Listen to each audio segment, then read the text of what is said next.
രാമപുരവുമായിട്ട് തോമാക്കത്തനാരുടെ ഓർമ്മകളും പറയമാക്കൽ തറവാട്ടുകാരുടെ ക്രിസ്തീയ പൈതൃകവുമെല്ലാം ഓർമ്മിക്കപ്പെടുന്നുണ്ട് എന്ന് നമുക്കറിയാം. തോമാക്കത്തനാര് പ്രധാനമായിട്ടും ഇന്ന് പണ്ഡിത ലോകത്ത് അറിയപ്പെടുന്നത് അദ്ദേഹം രചിച്ച ട്രാവലോഗ് വർത്തമാന പുസ്തകം വഴിയാണ്.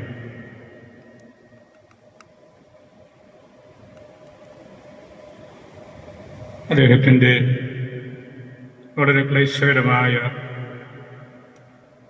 റോമ യാത്രയുടെ ഫലവും അതിൻ്റെ വിശദാംശങ്ങളുമാണ് നമ്മളതിൽ കാണുന്നത്. കൂട്ടത്തിൽ പണ്ഡിതനായ കരിയാറ്റിൽ യൂസഫ് മൽപ്പാനം, അല്ലെങ്കിൽ യൂസഫ് മൽപ്പാൻ്റെ കൂട്ടത്തിൽ നമ്മുടെ പറയമാക്കൽ തോമാക്കത്തനാരും. അന്ന് ആ കാലഘട്ടത്തിൽ നസ്രാണികളുടെ ഇടയിലെ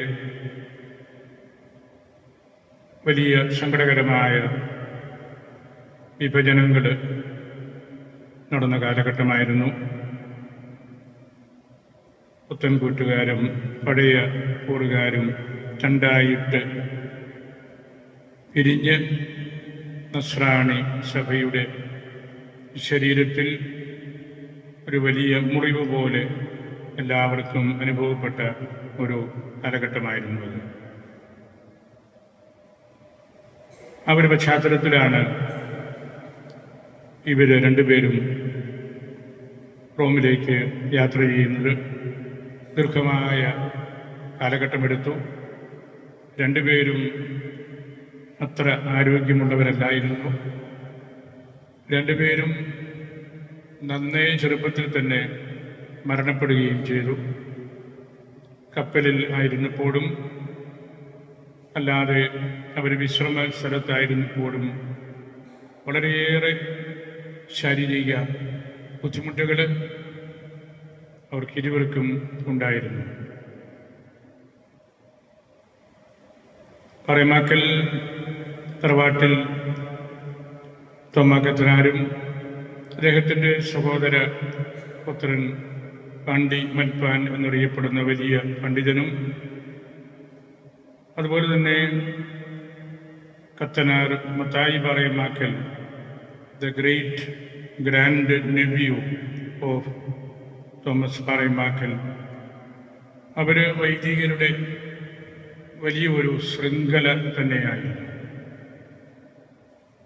ആർക്കും തോൽപ്പിക്കാൻ പറ്റാത്ത വിധത്തിലുള്ള വലിയൊരു ശക്തിയായിരുന്നു അവർ.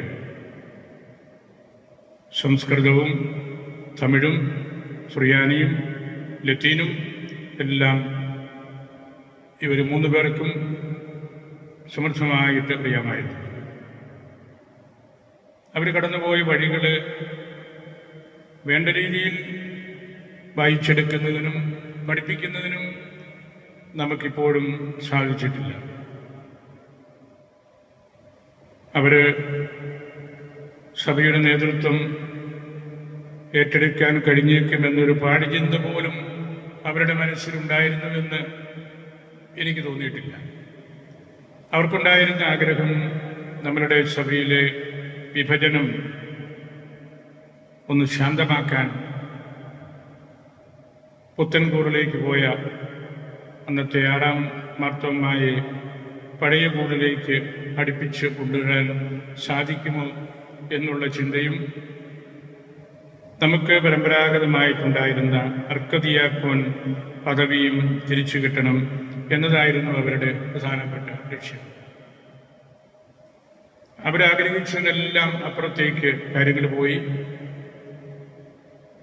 കരിയാറ്റി യൂസഫ് മെത്രാപ്പൊലീത്ത ആയി ലിസ്ബണിൽ വെച്ച് അദ്ദേഹം കോൺസെക്രേറ്റഡായി. അവർ തിരിച്ചു വരുന്ന വഴി അപ്രതീക്ഷിതമായിട്ട് അദ്ദേഹം മരണപ്പെടുന്നു. തോമ കത്തനാര് കൊടുങ്ങല്ലൂരിൻ്റെ ഗവർണറായിട്ട് അദ്ദേഹം പറഞ്ഞ് വയ്ക്കുകയും കുരിശും മാലയും മോതിരവുമെല്ലാം നൽകുകയും ചെയ്യുന്ന ആ ചരിത്ര സംഭവം അതിപ്പോഴും അതിൻ്റെ സാക്ഷ്യം വഹിക്കുന്നത് രാമപുരം പള്ളിമേടയാണ്. അദ്ദേഹം നമ്മളുടെ സഭയുടെ ഗവർണറായിട്ട് 13 വർഷങ്ങൾ ശുശ്രൂഷ ചെയ്തു. അങ്കമാലിയിൽ, പിന്നീട് വടയാറ്, അതേ തുടർന്ന് ഇവിടെയും വളരെ സംഭവബഹുലമായ കാര്യങ്ങൾ നടന്ന ഒരു കാലഘട്ടവും കൂടിയായിരുന്നു അത്.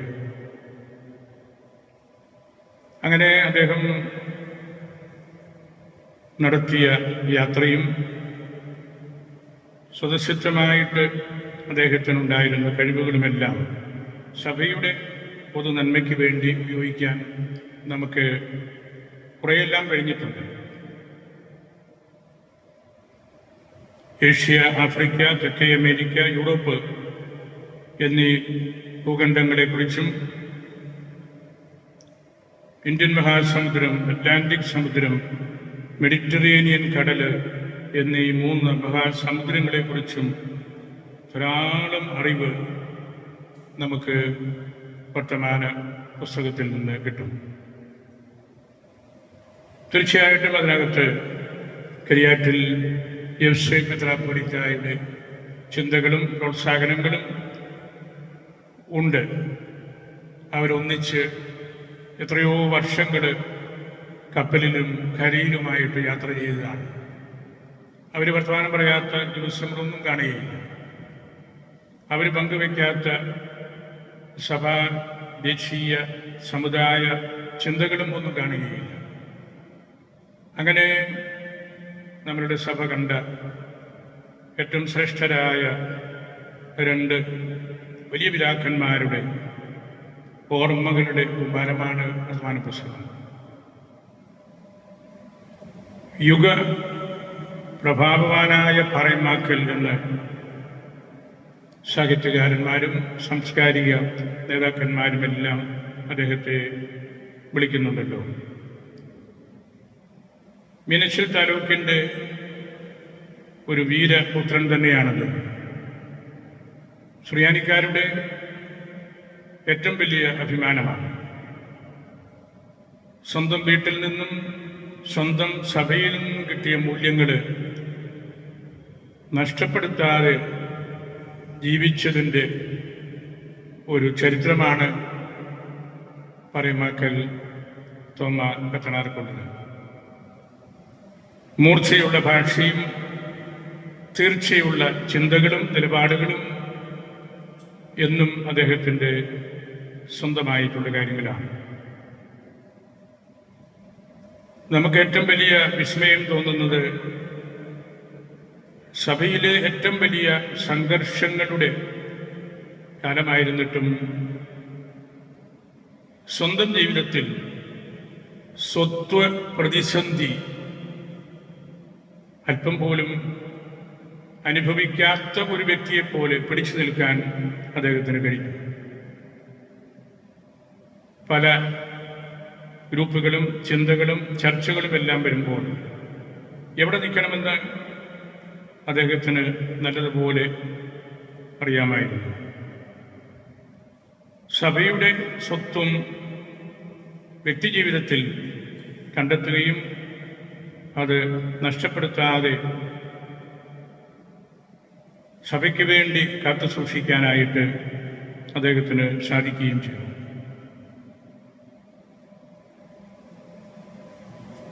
വർത്തമാന പുസ്തകം തീർച്ചയായിട്ടും നിങ്ങളിൽ പലരും വായിച്ചിട്ടുണ്ട്.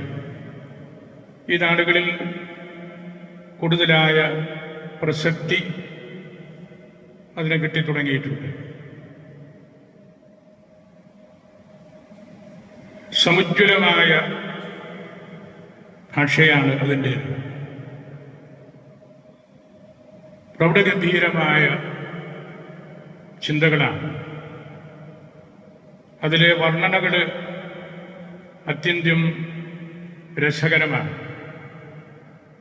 ധൈഷണികമായ വലിയ മികവ് അതിൻ്റെ ഓരോ വാക്കിലും നമുക്ക് കാണാം. കൂർമ്മബുദ്ധിയുള്ള ഷാർപ്പായ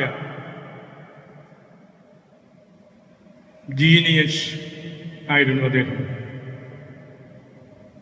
പ്രാർത്ഥനയുടെ മനുഷ്യനായിരുന്നു തോമാക്കത്തനാർ.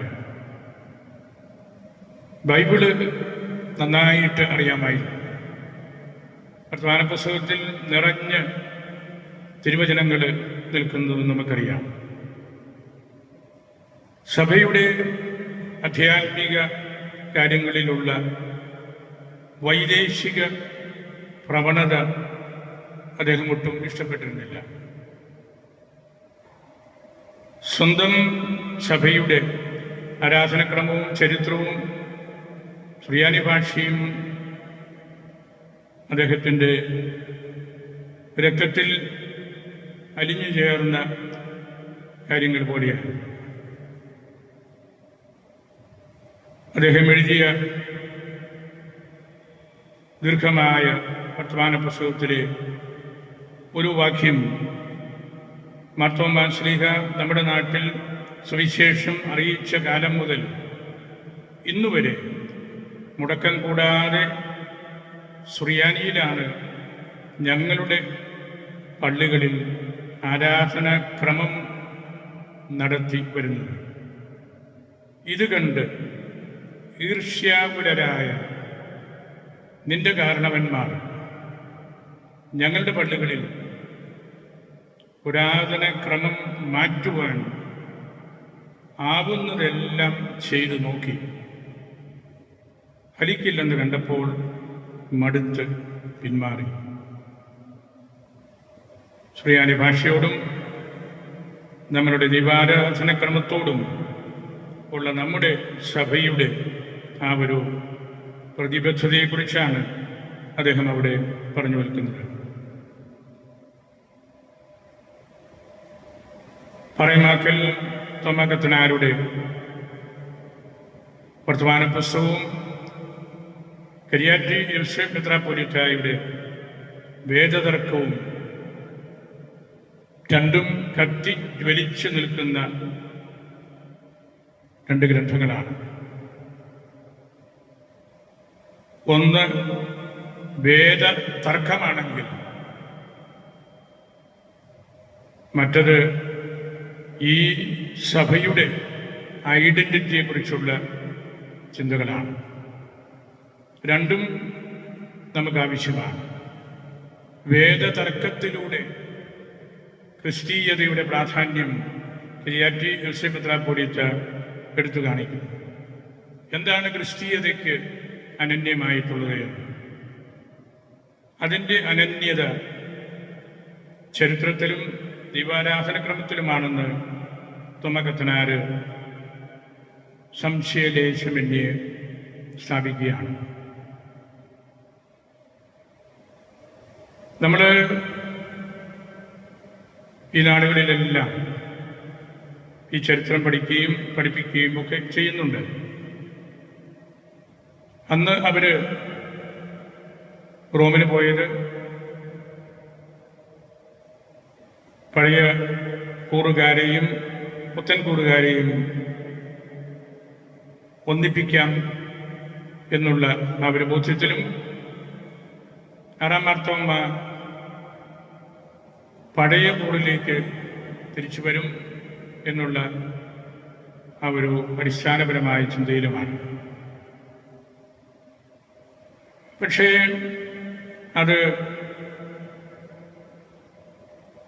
സാമാന്യതലത്തിൽ അങ്ങനെയൊക്കെ സംഭവിച്ചെങ്കിലും അതിൻ്റെ പൂർണ്ണമായ കാര്യത്തിലേക്ക് എത്താനായിട്ട് സാധിച്ചില്ല എന്ന് നമുക്കറിയാം. വർത്തമാന പുസ്തകത്തിന് ഇന്നും ജനങ്ങളുടെ ഇടയിൽ വലിയ സ്വാധീനമുണ്ട്. അത് വലിയൊരു വിപ്ലവത്തിൻ്റെ ഭാഷയും ചിന്തയുമാണ്. ദേശീയതയുടെ ആർക്കും പറയാൻ പറ്റാത്ത ചിന്തകളാണ് അതിലുള്ളത്.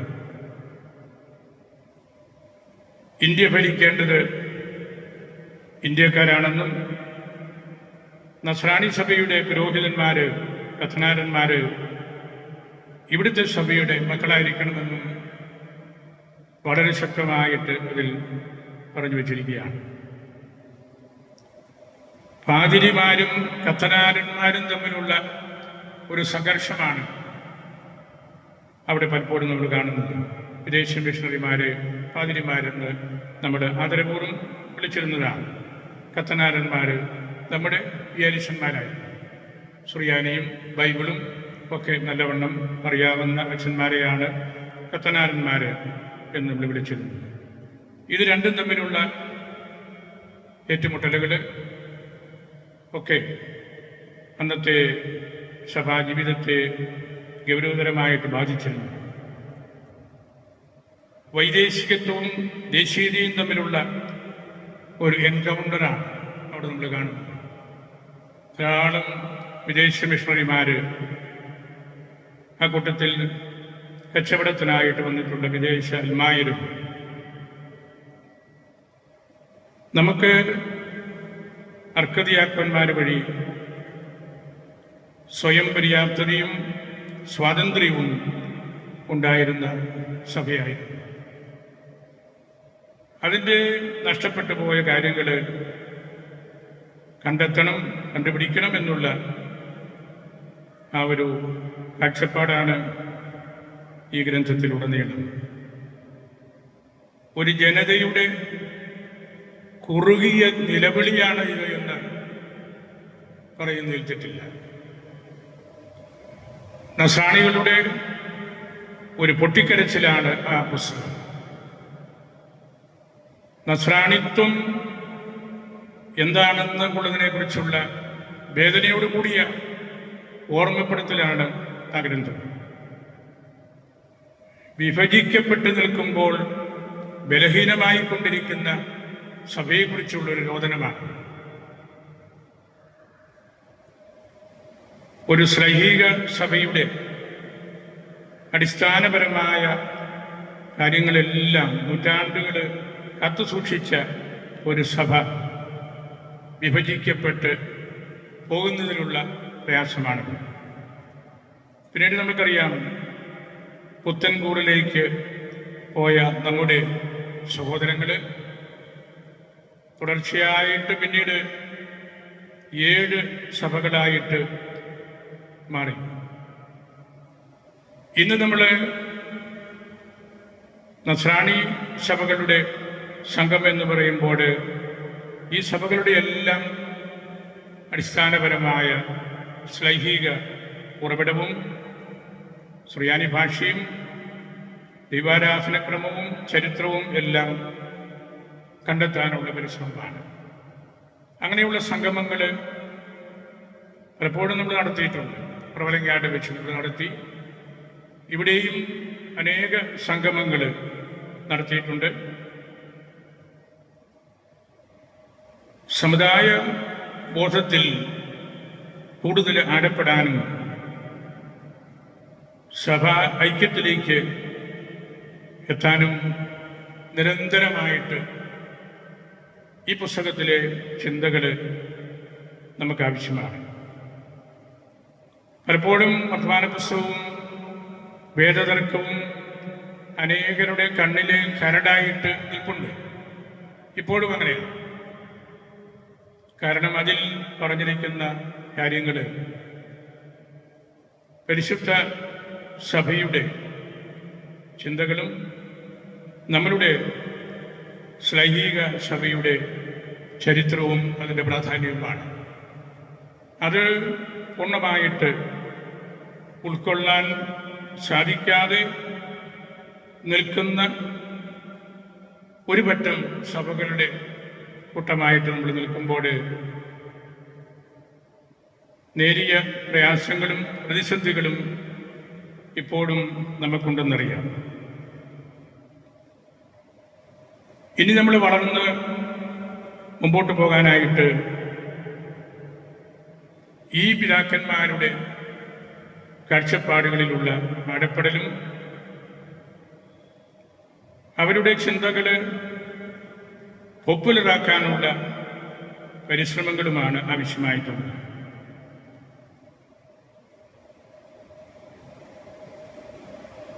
കൂനൻ കുരിശോടുകൂടി നമുക്ക് കൈമോശം വന്ന ഒരു ഹാർമണി, ഐക്യം പിന്നീട് ഒരിക്കലും അത് വേണ്ട രീതിയിൽ ചേർത്ത് നിർത്താനായിട്ട് നമുക്ക് സാധിച്ചിട്ടില്ല. പാറേമാക്കൽ തൊമ്മക്കത്തനാരും കരിയാറ്റിൽ യൂസഫ് മെത്രാപ്പൊലീത്തായും നിധീരിക്കൽ മാണിക്കത്തനാരും 3 അതിപ്രഗത്ഭരായ നസ്രാണി മക്കളാണ്. ഈ ശ്ലൈഹിക സഭയുടെ അടിസ്ഥാനപരമായ കാര്യങ്ങൾ എന്താണെന്ന് നന്നായിട്ട് അറിയാമായിരുന്ന 3 വ്യക്തികളാണ്. ഈ സഭ ഇനിയും എങ്ങനെയാണ് മുമ്പോട്ട് പോകേണ്ടത് എന്നതിൻ്റെ ഏറ്റവും കാതലായ ചിന്തകളും ഈ പുസ്തകങ്ങൾ നമുക്ക് നൽകുന്നുണ്ട്. സഭയുടെ പിതാക്കന്മാരും വേദപാരംഗതന്മാരും വിശുദ്ധന്മാരുമായിട്ട് പാറേമാക്കൽ തൊമ്മക്കത്തനാരും കരിയാറ്റ് മെത്രാപ്പൊലീത്തായും നിധീരിക്കൽ മാണിച്ചനുമൊക്കെ അംഗീകരിക്കപ്പെടുന്ന ഒരു കാലഘട്ടത്തിൽ മാത്രമേ ഇതിൻ്റെ അടിസ്ഥാനപരമായ പ്രാധാന്യം നമുക്ക് മനസ്സിലാവുക. ഇന്നും ഇവരെക്കുറിച്ച് പറയാനും ഇവർ വിശുദ്ധരാണെന്ന് പറയാനും ഇവരെ വിശുദ്ധരാക്കേണ്ടവരാണെന്ന് പറയാനും പലർക്കും മടിയാണ്. വാസ്തവത്തിൽ ഈ ശ്ലൈഹിക സഭയ്ക്ക് വേണ്ടി ഇതുപോലെ സഹിച്ചവരും പഠിച്ചവരും അധ്വാനിച്ചവരും മറ്റാരുമില്ല. അവർക്ക് സ്വർഗത്തിൽ ഈ മഹത്വവും വിശുദ്ധിയും എല്ലാം കിട്ടിയിട്ടുണ്ട്, ഉറപ്പാണ്. ജോൺ പോൾ ഒന്നാമൻ മാർപ്പാപ്പ ഒരിക്കൽ എഴുതി, സ്വർഗത്തിൽ നമ്മൾ ചെല്ലുമ്പോൾ അവിടെ കാണുന്ന ഏറ്റവും വലിയ അത്ഭുതം ഭൂമിയിലെ സഭ പേര് വിളിക്കാത്ത ഒരുപാട് വിശുദ്ധന്മാർ അവിടെ ഉണ്ടാകുമെന്നാണ്. എത്ര ദീർഘവേഷത്തോടുകൂടി പറഞ്ഞൊരു കാര്യമാണ്. ഭൂമിയിലെ സഭ പേര് വിളിക്കാൻ ധൈര്യപ്പെടാത്ത അല്ലെങ്കിൽ പേര് വിളിക്കണമെന്ന് തോന്നാത്ത അനേകര് സ്വർഗത്തിൽ വിശുദ്ധരായിട്ട് ഉണ്ടാകും എന്ന്. അപ്പൊ നമുക്ക് വലിയൊരു ഉത്തരവാദിത്വമാണ് പാറേമാക്കൽ തൊമ്മക്കത്തനാരും വർത്തമാന പുസ്തകവും അദ്ദേഹം മറ്റനേകം ഗ്രന്ഥങ്ങൾ എഴുതിയിട്ടുണ്ട്. തോമസ് അക്കംബീഷിന്റെ ഇമിറ്റേഷൻ ഓഫ് ക്രൈസ്റ്റ് എന്ന കേട്ട ഗ്രന്ഥത്തിന്റെ പരിഭാഷ ഉൾപ്പെടെ അവരെക്കുറിച്ചെല്ലാം കൂടുതൽ പഠിക്കാനും ആ പഠനത്തിലൂടെ നമുക്കൊരു സമഗ്ര സ്വഭാവമുള്ള ദൈവശാസ്ത്രവും ചരിത്രബോധവും സുറിയാനി ഭാഷ സ്നേഹവും ദേശീയതയും ഈ രാജ്യത്തിൻ്റെ ആധ്യാത്മിക മൂല്യങ്ങളോടുള്ള അടുപ്പവും ഒക്കെ ഉണ്ടാകേണ്ടതുണ്ട്. അത് നമ്മൾ കൈവിട്ട് കളഞ്ഞാൽ പിന്നീട് ഒരിക്കലും നമുക്ക് തിരിച്ചെടുക്കാൻ പറ്റാത്ത വലിയ നഷ്ടമായിട്ട് നിൽക്കുന്നു. ഇന്നും നമ്മുടെ സഭയിൽ അനൈക്യത്തിൻ്റെ വിത്തുകൾ നുഴഞ്ഞ് കയറിക്കൊണ്ടിരിക്കുകയാണ്. ഞാനതിലേക്കൊന്നും പ്രവേശിക്കുന്നില്ല. മൗലികതയുള്ള പഠനവും നിലപാടുകളും ക്രിയേറ്റീവായിട്ടുള്ള കാഴ്ചപ്പാടുകളും നമുക്ക് കൂടുതലായിട്ട് ഉണ്ടാകേണ്ടതുണ്ട്. അങ്ങനെ നമ്മുടെ സഭയെ ഐക്യത്തിലും അതിൻ്റെ പോയറ്റിക്കലായിട്ടുള്ള ഈ സുറിയാനി സഭ പോയറ്റിക്കലായിരുന്നു എന്ന് പണ്ഡിതന്മാർ പറഞ്ഞു വെച്ചത് ഇവിടുത്തെ ഐക്യവും സുറിയാനി ഭാഷയുടെ ആ ഒരു സൗന്ദര്യവും കൊണ്ടാണ്. അതിലേക്കെല്ലാം നമുക്ക് കൂടുതൽ പഠനങ്ങളും കാഴ്ചപ്പാടുകളും ഉണ്ടാകാൻ ഇടവരുത്തട്ടെ എന്ന് ഞാൻ പ്രാർത്ഥിക്കുകയാണ്. നമ്മുടെ സഭയിൽ അനൈക്യം നുഴഞ്ഞ് കയറുമ്പോൾ അവിടെയെല്ലാം വളരെ അന്ധമായ രീതിയിൽ ചരിത്രത്തെയും ചരിത്ര വ്യക്തികളെയും കാണുന്ന ധാരാളം ആളുകളുണ്ട്. കണ്ണു തുറന്ന് നോക്കാതെ കണ്ണടച്ച് ഇതിനെയെല്ലാം വിട്ടുകളഞ്ഞ് സ്വസ്ഥമായിട്ട് ഇരിക്കാനുള്ള തത്രപ്പാട്. നസ്രാണികളിൽ നിറഞ്ഞു നിൽക്കുന്ന ഒരു സ്വര യൗവനം, യൂത്ത്ഫുൾനെസ് ഇനിയും നമ്മൾ കേൾപ്പിക്കേണ്ടതുണ്ട്, കണ്ടെത്തേണ്ടതുണ്ട്. അതിനുള്ള ശക്തി നമ്മുടെ സഭയിലെ ഈ വലിയ പിതാക്കന്മാർക്കും അവരുടെ ഗ്രന്ഥങ്ങൾക്കും എല്ലാം ഉണ്ട്. വർത്തമാന പുസ്തകം വായിക്കുമ്പോൾ കിട്ടുന്ന ഊർജം മറ്റൊരു പുസ്തകത്തിൽ നിന്നും കിട്ടുമെന്ന് ഞാൻ കരുതുന്നില്ല. അങ്ങനെയാണ് നമ്മൾ ഊർജസ്വലരാകേണ്ടത്. നമുക്ക് നഷ്ടപ്പെട്ട യുവത്വം കണ്ടെത്തേണ്ടത്. ഭാഷയും ചരിത്രവും ദൈവാരാധനയും നമുക്ക് ഗൗരവ സ്വഭാവമുള്ള വിഷയങ്ങളായിട്ട് എടുക്കണം. അപ്പോഴാണ് ഈ അതുല്യമായ നസ്രാണി സഭയുടെ മഹത്വം എന്താണെന്നും അതിൻ്റെ പ്രാധാന്യം എന്താണെന്നും നമുക്ക് മനസ്സിലാക്കാൻ സാധിക്കുന്നത്. ഇന്ന് ഈ സഭയ്ക്ക് ഏറ്റവും പ്രിയപ്പെട്ട പറയമാക്കൽ തോമാ കത്തനാരുടെ സ്വർഗപ്രവേശനത്തിൻ്റെ ഓർമ്മ നമ്മൾ മനസ്സിൽ സൂക്ഷിക്കുമ്പോൾ അത് നമുക്ക് പുതിയ ഉന്മേഷത്തിനും ഉണർവിനും സമഗ്രമായ ഒരു സഭാ വിജ്ഞാനീയം, ഇൻ്റഗ്രൽ ആൻഡ് ഇൻ്റഗ്രേറ്റഡ് ആയിട്ടുള്ള ഒരു ദൈവശാസ്ത്രം രൂപപ്പെടുത്തുവാനുള്ള അടിത്തറയായിട്ട് നിൽക്കും. അതോടൊപ്പം അദ്ദേഹം നമുക്ക് കാണിച്ചു തരുന്ന ദേശീയ മൂല്യങ്ങൾ, ഈ രാജ്യത്തെക്കുറിച്ചാണ് അദ്ദേഹം സംസാരിച്ചുകൊണ്ടിരുന്നത്. ഈ രാജ്യത്തിൻ്റെ പ്രാധാന്യത്തെക്കുറിച്ചാണ്. ദേശീയതയിൽ അദ്ദേഹം കണ്ടത് ഇന്ത്യക്കകത്തുള്ള എല്ലാ മനുഷ്യരും തമ്മിലുള്ള ബന്ധമാണ്. അങ്ങനെയുള്ള തുറന്ന നോട്ടങ്ങളും നമ്മുടെ ഇടയിൽ ഉണ്ടാകേണ്ടതുണ്ട്.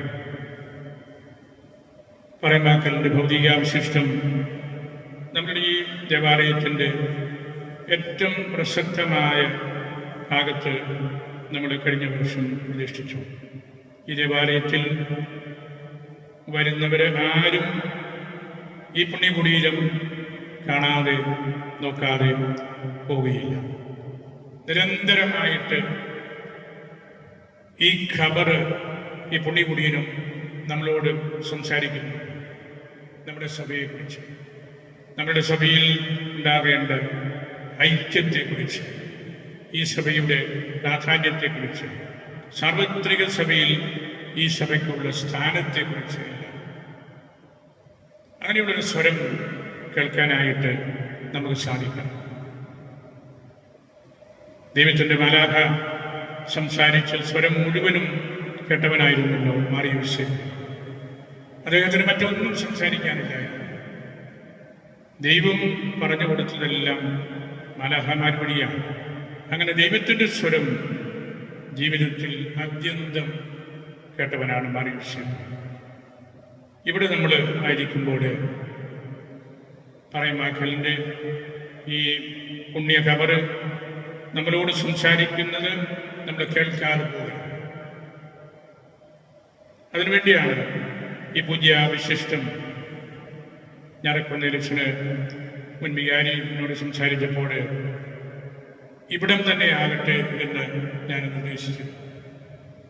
ഈ പള്ളിയുടെ ഈ ഭാഗമാണ് നമുക്ക് ആർക്കും പ്രവേശിക്കാവുന്നതും എപ്പോഴും കാണാവുന്നതുമായ ഏരിയ, സ്ഥലം. അവിടെയാണ് ഈ വലിയ മഹാത്മാവിൻ്റെ ഭൗതികാവശിഷ്ടം വിസ്മരിക്കേണ്ടത്. അങ്ങനെ ഇവിടെ വരുന്നവർക്കെല്ലാം നല്ലൊരു ആധ്യാത്മിക ഉണർവ് ഉണ്ടാകാനിടയാകട്ടെ എന്ന് ഞാൻ പ്രാർത്ഥിക്കുകയാണ്. ഈ മണിക്കൂറിന് വേണ്ടി വേണ്ട ക്രമീകരണം ചെയ്ത ബഹുമാനപ്പെട്ട പ്രധാന ശിക്ഷനെ വിചാരിച്ചതിനെ ഞാൻ സ്നേഹത്തോടെ ഓർക്കുന്നു. പറയമാക്കൽ തറവാട്ടിൽപ്പെട്ട സഭാ സ്നേഹികളായ അനേകരുണ്ട്. അവരിൽ ചിലർ എൻ്റെ അടുത്ത് വന്ന് ഈ സമയത്ത് ഇവിടെ ഒന്ന് വരണമെന്ന് പറഞ്ഞിരുന്നു. ഞാൻ മറ്റ് അനേകം അവസരങ്ങളിലും തോമാ പത്തനാരെക്കുറിച്ച് ഇവിടെ നാട്ടിൽ വെച്ചും ഇവിടെ വെച്ചും സിനഡിനകത്തുമെല്ലാം സംസാരിക്കും. ഇന്നിവിടെ ഈ പുതുതാക്കി നമ്മൾ സ്ഥാപിച്ച ഈ കബറിൽ ആയിരിക്കുമ്പോൾ അത് നമുക്കൊരു പുതിയ കാഴ്ചപ്പാട് നൽകുന്നുണ്ട്. അതെല്ലാവരും കാണണം. അവിടെ നമ്മളിപ്പോൾ പ്രാർത്ഥിക്കുകയാണ്. ആ പ്രാർത്ഥന നമ്മളുടെ സഭയുടെ സ്വരമായിട്ട് സ്വർഗത്തിലേക്ക് ഉയരട്ടെ എന്ന് പ്രാർത്ഥിച്ചുകൊണ്ട് എൻ്റെ വാക്കുകൾ സംഭരിക്കും.